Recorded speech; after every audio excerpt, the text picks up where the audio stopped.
బలహీనత చెరలో విలవిలలాడిన స్థితిలో నీ మునుపటి సామర్థ్యం ఆవిరైనదా?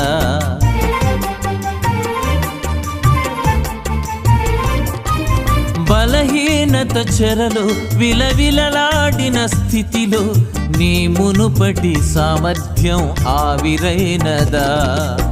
సింహపు నోటికి తాళము వేసిన, సింహపు నోటికి తాళము వేసిన దేవుని వాగ్దానం ధైర్యపరచదా? దేవుని వాగ్దానం ధైర్యపరచదా?